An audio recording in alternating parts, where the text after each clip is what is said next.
حامدا ومصليا اما بعد. مسلمه امت په هر دور او زمان کې چې فتنو خپل سر راپورته کړی ده، د وخت علماء کرامو پرې ردونه کړي وي چې عام مسلمانان د دغه فتنو نه اګاه سي. چا تقریرا رد په دغه فتنو کړی وي او چا تحریرا پرې کړی وي. د فتنو په قطار کې یوه د سیفیت فتنه ده. سیفیت د اهل سنت والجماعت یعنی سواد اعظم څخه وتلې ډله ده. په سیفیت کې څه داسې نظریات او عقاید دي چې هغه وحد د کفر ته رسیدلي دي، او څه داسې نظریات دي پکې چې په هغو اطلاق د کفر نه کیږي خو هغه ګمراهي ده. لکه په هدایت الصالحین کې چې دوی څه لیکل کړي دي، یا په انوار رضا کې چې څه دي. دغه دواړه د صیفي علماو له طرف څخه لیکل سوي کتابونه دي او د صیفي مشرانو له طرف څخه تایید سوي هم دي. خو چې اوس د وخت حقاني علماو دوی راونیوله، د قرآن او د حدیث سره د دغه کتابونو مقایسه وکړله، ټول مخالف وو. نو فلهذا اوس صیفیان دې ته مجبوره سول د خپلو کتابونو څخه انکار شروع کړ چې دا د مونږ نه دي. په صیفیانو کې څه داسې نظریات لا هم دي چې هغه د ډېر سختوالي له امله څخه وحد د غلو ته رسېدلي وي، چې بیا له هغې څخه غټه ګمراهي جوړه سوې وي. لکه نن سبا تاسې په سوشل میډیا کې د صیفیانو عام مشن کتلی شي چې څومره فتنه ترې جوړه سوې ده او خورېږي. د صیفیت فتنې په ورکولو کې او د دې د سرکوبه کولو لپاره د هېواد مشهور علماء کرامو پرې ردونه کړي دي. زه تاسې ته د نمونې په شکل یو څو علماو یادونه کوم چې په افغاني علماو طالبانو کې یاد خلک دي. مولانا عبدالعلي دیوبندي رحمت الله علیه د سیفیت د فتنې په رد کې یو کتاب لیکلی، د نوم یې ورته ایښی ده د سامریانو حقیقت، چې په بلوغ المرام سره هم یادیږي. شیخ عزیز الله مظهري صاحب په افغاني علماو طالبانو کې یاد شخص ده. د ده ابتدایي بیانونه چې وګورې د جعلي پیرانو صیفیانو باندې کلک ردود کړي دي. شیخ سلطان محمد ثاقب صاحب حفظه الله دی صیفیان جعلي پیران ګڼي او د صیفیانو عقاید د اهل سنت والجماعت څخه خلاف ګڼي، او څوک چې له صیفیانو سره تعلق جوړوي هغه په کلکه رډیو د صیفیانو له تعلق څخه یې منع کوي. ځکه منع کوي چې صیفیان یو باطله فرقه ده او د اهل سنت والجماعت د شعار لاندې دوی فساد خوروي، دوی و ملحدو ته کار کوي، دوی و فسادیانو ته کار کوي. شیخ رحم الله حقانی صاحب په صیفیانو باندې په خپل کتاب کې صراحتا رد کړی ده او دوی جدید بریلویان بللی دي او د بریلویانو نمایندګانې بللی دي او عملا بریلویان بللی دي. خو په خپلو بیانونو کې به اشارتا په صیفیانو باندې رد کولو د مصلحت له وجې نه. خو چې کله صیفیانو د اصلاح په جای باندې نور هم تلاش شروع کو د خپل بدعاتو خرافاتو ته د شریعت د جامه اغوستلو لپاره خود ساخته دلایلو تلاش وکولو، نو حقانی صاحب په خپلو بیانانو کې صراحتا په صیفي فرقې باندې رد وکولو. د صیفي فرقې په خلاف باندې علامه رحم الله حقانی صاحب اطال الله عمره هغه موقف ونیولو کوم چې اکابرو او اصلافو د باطلو په خلاف باندې به موقف نیولو. داسې ردود یې داسې واضح و مضبوط دلایلو باندې په صیفیانو رد وکولو چې له هر قسمه افراد او تفرید نه خالی، له هر قسم تعصب او ضد نه لرې د اعتدال پر طریقه باندې برابر ردې پرې کړی ده. خپل حضرات سامعینو ته مې دا عرض ده چې د حقانی صاحب دغه بیانونه چې دا څو ورځې مسلسل د صیفي فرقې په رد کې کړي دي په خلاصو غوږو یې واورئ، تاسې ته به د صیفیانو هغه باطلوالی په ښه توګه در په برخه شي چې دا څنګه باطل خلک او د اهل سنت والجماعت په ډله کې ننوتي دي او په واقع کې دا پسونه نه لیوان دي او د پسونو و هغه څرمنې په سر باندې کش کړې ده.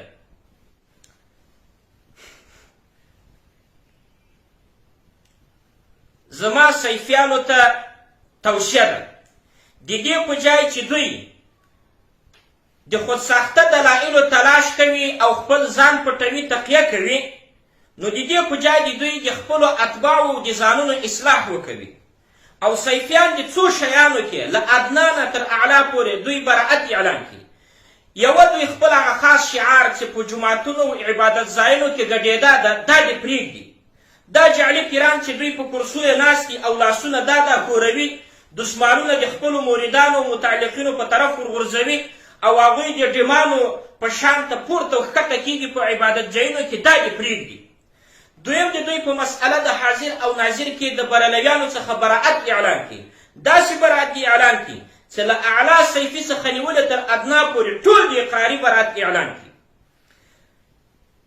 دریم د په مسئله د استمداد من غیر الله، یعنی د غیر الله څخه په مدد غوښتلو کې د دوی توبه وباسي، د بریلویانو شعار دې پرېږدي. څلورم دوی په مسئله د علم الغیب کې چې غیر الله ته د ثابتولو کوشش کوي، په دې کې د دوی توبه وباسي او دوی د هغه عقیده خپله کې کوم چې د اکابر دیوبند او وغیره له دې څخه مخکې چې کوم اکابر او اسلاف د اهل سنت والجماعت دا دې خپله کې او په صحیح معنا دې ځان اهل سنت والجماعت جوړ کړي. ځکه علم الغیب دا خاص صفت د الله تعالی ده. څوک چې غیر الله ته ثابتوي، فقهای کرامو په نظر کې دا سړی مشرک او له دین څخه وتلی بلل سوی ده او دا خاص شعار د بریلویانو ده. احمد رضا خان بریلوي چې د بریلوي فرقې بانی ده، دی وایي رسول الله صلی الله علیه وسلم ته علم غیب ورکول سوی و. د علم غیب په سلسله کې احمد رضا خان بریلوي وایي زه تاسو ته نه وایم چې ما ته علم غیب ده، ځکه تاسو د دې خبرې اهل نه یې، که نه نو دا حقیقت ده چې ما ته د ما کان و ما یکون علم شته. تاسې وګورئ حدائق بخشش 250 نمبر صفحه کې دا خبره کړې ده. همدغسې احمد رضا خان بریلوي وایي رسول الله صلی الله علیه وسلم ته د هر شي علم ورکول سوی. په بل ځای کې احمد رضا خان وایي رسول الله علیه السلام ته ټول کلي او جزئي علم حاصل سو، د هر څه نه یې احاطه وکړله.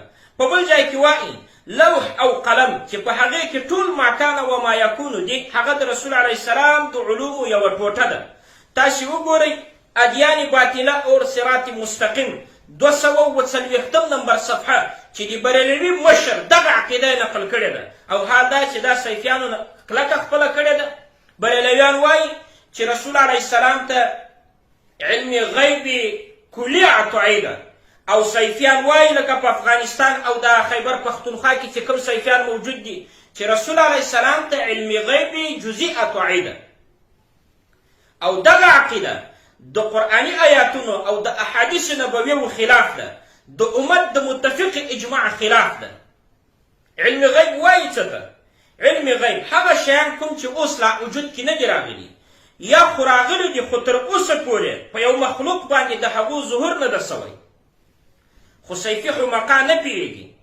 رسول یا نبي ته چې د وحی په ذریعه او ولی ته د کشف او الهام په ذریعه د غیب و خبرونو علم چې ورکړل سلو، هغه د غیب له حدودو څخه ووتلو. نو کوم علم چې د اسباب او آلاتو په ذریعه حاصل شي هغه ته څوک غیب نه وایي. تاسو ته زه یو دو قرآني آیاتونه، یو حدیث مبارک او د فقهاو کرامو یو 2-3 اقوال به نقل کړم. څوک چې یو خاص صفت د رب لا یزال و غیر الله ته ثابتوي هغه څه شی ده؟ او په هغه قرآني آیاتونو کې او حدیث نبویو کې به دا درته وښیم چې علم غیب دا صفت د الله تعالی ده. غیر الله ته چې څوک د ثابتولو کوشش کوي هغه ګمراه او ملحد او مشرک بلل سوی ده. سورة النمل 55 نمبر آیت کې رب کریم فرمایي قل لا يعلم من في السماوات والارض الغیب الا الله. تاسو ووایئ چې څومره مخلوقات په اسمان او ځمکه کې دي، د الله پاک نه سوا څوک هم د غیب په خبرو نه پوهېږي. په دې قرآني آیات کې نفي د علم الغیب و غیر الله ته ثابته سوله کنه. سورة الانعام 59 نمبر آیت کې رب کریم فرمایي وعنده مفاتح الغیب لا يعلمها الا هو. د غیب کلیان د الله پاک سره دي، د هغه نه سوا چاته هم نه دي معلومه. په دې کې نفي د علم غیب و غیر الله ته ثابته سوله کنه. همدغه رقم حدیث مبارک ده، راوی د حدیث حضرت انس ابن مالک رضی الله تعالی عنه ده. دا حدیث مبارک په صحیح بخاری او مسلم کې هم ده. علامه ولی الدین صاحب په مشکات المصابیح 118 نمبر صفحه کې هم ذکر کړی ده. حضرت انس صاحب فرمایي چې رسول علیه السلام په ولاره باندې تیر سلو خرما یې وموندله. مبارک علیه السلام بیا وفرمایله لولا انی اخاف ان تكون من الصدقه لاکلتها. وای که چیرې دا ویره ما سره نه وای چې دا به د صدقې وي نو ما به دا خوړلی و. نو که غیر الله ته علم وای، نبي ته علم غیب علم وای، نو بیا به یې ولې داسې الفاظ مبارک علیه السلام ویله که نه. او د فقهای کرامو عبارات به زه درته دوه دانې نقل کړم. لومبی دا خبره چې څوک کوي لکه جدید بریلویان او قدیم بریلویان چې وایي چې علم غیب رسول علیه السلام ته کلي عطایي ده، او سیفیان وایي چې په جدید بریلویانو سره علامه رحم الله حقاني صاحب یاد کړي دي چې علم غیب رسول علیه السلام ته جزئي عطایي ده. په احقاق الحق 5 جلد صفحه نمبر 409 کې وایي څوک چې یو خاص صفت د لب رایزال و غیر الله ته ثابتوي کلي، هغه کلي مشرک، او څوک چې صفت خاصه د رب لا یزال و غیر الله ته جزئي ثابتوي هغه جزئي مشرک. دې خبرې سره اوس تاسې څه کوئ چې دا ګمراه عقیده مو خپله کړې ده صیفیانو؟ همدغه رقم ملا علي قاري حنفي صاحب په شرح د فقه اکبر کې وایي اعلم ان الانبیاء علیهم السلام لم يعلموا المغیبات. وایي پوه شه چې یقینا انبیاء علیه السلام په غیبو شیانو علم نه لري سوا د هغې نه کوم چې ورته ورکړل سوی ده.